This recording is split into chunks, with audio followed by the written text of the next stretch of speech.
Have you ever found yourself locked in a debate with a friend and you know with absolute certainty that they are wrong, but you just can't find the words to explain why? Or maybe you're scrolling on your phone and you see an advertisement that sets off an alarm bell. Something about their pitch feels fishy, even if you can't quite put your finger on the error. That specific frustration happens because your brain is detecting a structural error.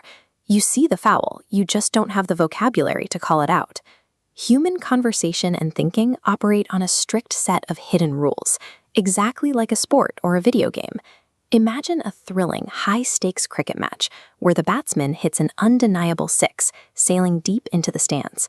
Then, the umpire raises his finger and calls the batsman out. His justification? It's out because today is a Tuesday. You recognize the absurdity instantly. The umpire didn't just make a bad call. He broke the underlying mechanics of the game itself. When people make flawed arguments, they are acting exactly like that rogue umpire. To stop them, you need to learn the brain's internal rulebook, a software called logic. This rulebook has its origins over 2,000 years ago in ancient Greece. At the time, public debates were often chaotic. Citizens relied on shouting louder than their opponents rather than making sense to win an argument. A philosopher named Aristotle recognized this breakdown in communication and set out to decode the fundamental rules of human thought. Aristotle applied mathematical precision to spoken words, drafting a manual that codified how thoughts fit together. This logic is the foundational operating system Aristotle documented to ensure the internal structure of an argument is consistent. The first rule in this manual is the law of identity, often written as the equation A equals A. This means a thing is exactly what it is. For a conversation to work, the definition of your subject must remain fixed. An apple must remain an apple.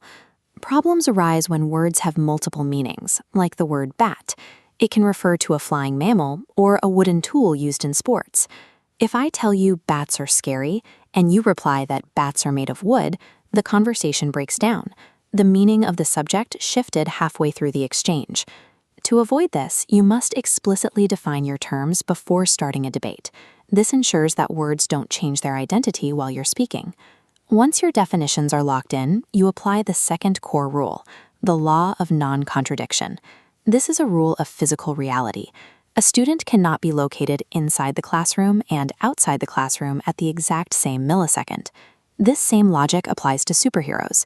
Superman cannot simultaneously be the strongest man and the weakest man. If one state is true, the opposite state is impossible. Or, as we say, एक ही चीज़ एक ही time पर true or false नहीं हो सकती. If someone presents an argument where two facts fight each other, that argument is structurally broken and automatically invalid. By applying these two rules, you create a filter for your thoughts. Rule 1 keeps your words consistent, and Rule 2 prevents your statements from clashing. This provides a two-step checklist for evaluating any argument. Step 1. Did the speaker change the meaning of their words? Step 2. Are they claiming that two opposites are true at the same time? For the rest of the week, act as the internal logic umpire in your own head. Watch for these specific fouls in every conversation you hear. In our next video, we'll move from these basic rules to building a logic bridge, the syllogism. We'll use it to deduce whether or not your teacher is actually a robot.